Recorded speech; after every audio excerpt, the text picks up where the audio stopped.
Altruistic narcissism within church environments manifests through public displays of generosity directed towards outsiders, such as food drives, mission trips, and publicized donations. These acts elevate the congregation's collective image as moral exemplars, establishing a performative identity that prioritizes external validation over internal welfare. This outward altruism, however, generates a culture of humiliation within the group, where members experience profound shame when contemplating the act of seeking or accepting help. The internalized doctrine posits that vulnerability invites judgment.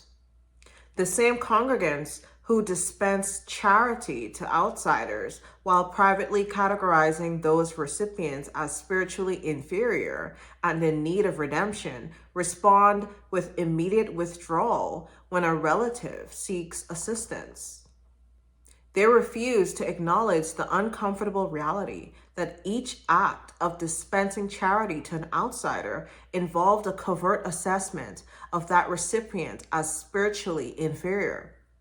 Extending equivalent assistance to a family member would compel recognition that they perceive need itself as weakness, a perception that applies equally within their own household.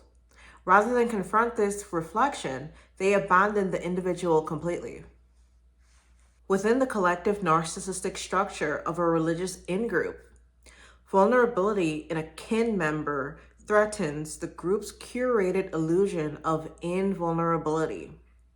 The shared identity depends on every participant upholding a uniform image of spiritual strength and moral elevation.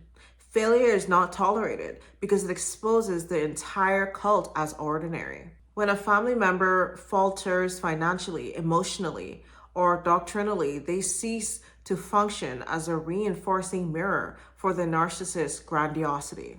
Loyalty is only extended when you amplify their status. Need converts you from an ally to a liability. Abandonment is rational. If they help, they validate your crack, which propagates upwards and undermines the shared pedestal.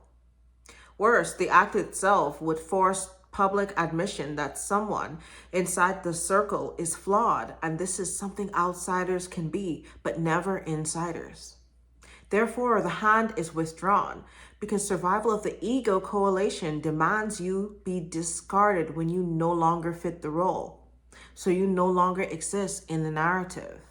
Requests for aid are systematically reframed as evidence of personal failing or spiritual inadequacy, met with responses that degrade rather than support. You are then faced with sermons emphasizing self-reliance and prayers that imply insufficient faith. Or even gossip recasts the asker as ungrateful. Such reactions reinforce the narrative that authentic believers endure suffering in silence to demonstrate devotion, thereby stigmatizing need as a theological defect. Members conditioned to perceive their struggles as private burdens, unworthy of communal intervention, postpone essential actions, including medical treatment, financial counseling, and mental health support. The resulting humiliation loop, characterized by unspoken need, unaddressed suffering, and escalating isolation, fosters chronic stress and diminishes self-efficacy. Over time, this cycle entrenches poverty and emotional stagnation, shifting temporary setbacks into enduring barriers. The impact extends intergenerationally as children raised within this environment absorb the model of suppressed vulnerability. They learn that requesting assistance disrupts the family's pious facade, internalizing the belief that need constitutes a moral breach. Consequently, they develop into adults predisposed to self-sabotage, avoiding opportunities and reciprocal relationships out of fear that success might undermine the group's shared narrative of humble endurance.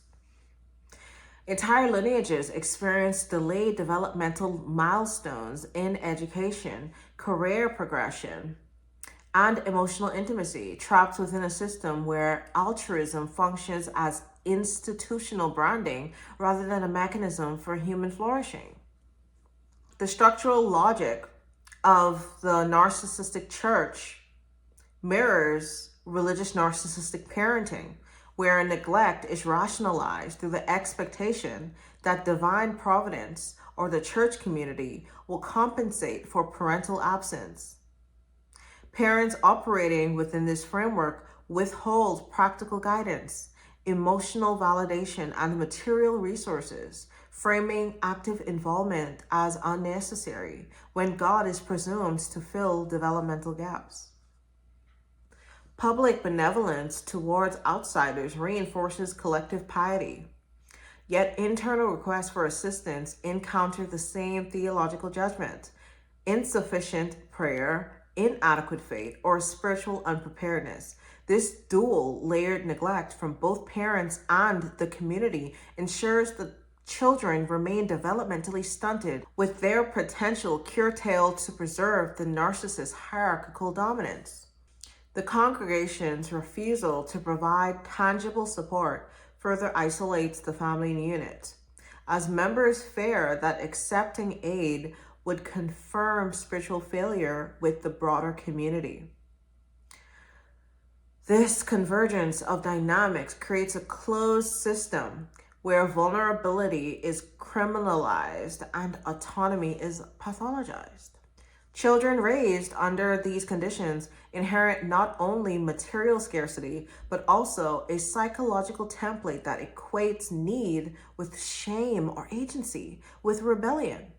They enter adulthood primed to replicate patterns of isolation, risk aversion, and suppressed ambition, perpetuating cycles of poverty, illness, and emotional disconnection.